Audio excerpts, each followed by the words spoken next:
With the 2020 regular season schedule now laid out, which games should Denver Broncos fans look forward to most?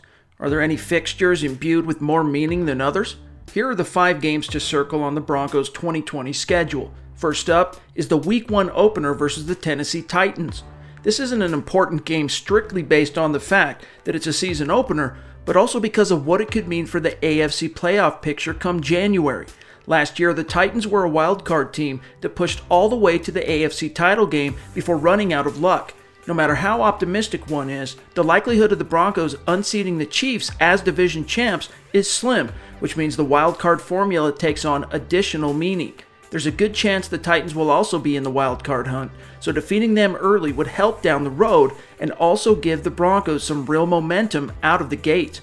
Next up is Week 3 versus the Tampa Bay Buccaneers.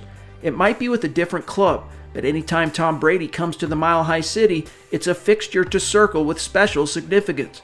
In this case, gone are the conference implications. Instead, this matchup will serve as a great measuring stick for the Drew Lock-led offense. Can Lock and company keep pace with Brady and Rob Gronkowski and the Bruce Arians offense? Arians' scheme can be explosive with the right trigger man, so there's a chance Lock will have to come ready to sling that gun on his right shoulder. As a young QB entering his first full season as an NFL starter, going head-to-head with arguably the greatest of all time is one heck of a way to measure one's standing in the scheme of things. Next, it's Week 7 versus the Kansas City Chiefs. Considering the Broncos haven't defeated the Chiefs since Week 2 of the 2015 season, asking or expecting them to sweep the defending world champions is a bridge too far. However, splitting with the Chiefs would be the most feasible way to showcase that indeed the Broncos have bounced off the bottom and are trending with upward momentum.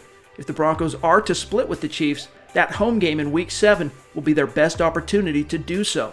Although a Chiefs squad mostly led by backup QB Matt Moore trucked the Broncos at Mile High last year, the season prior, Denver was one sailed Case Keenum pass to Demaryius Thomas down the right sideline away from victory. Like the Bucs, if the Broncos are to finally beat the Chiefs and begin balancing the AFC West scales, Lock will have to fight fire with fire and find a way to keep pace with Patrick Mahomes and the explosive Kansas City offense. Next up, Week 10 at the Las Vegas Raiders. This matchup will represent the Broncos' first trip to Allegiant Stadium to face off with the Raiders in Las Vegas. I happen to believe that John Gruden and company could be one of the surprise teams of 2020, and if that's the case, similarly to the Titans season opener, the Broncos will have to take care of their business to earn the wild card advantage later in the season.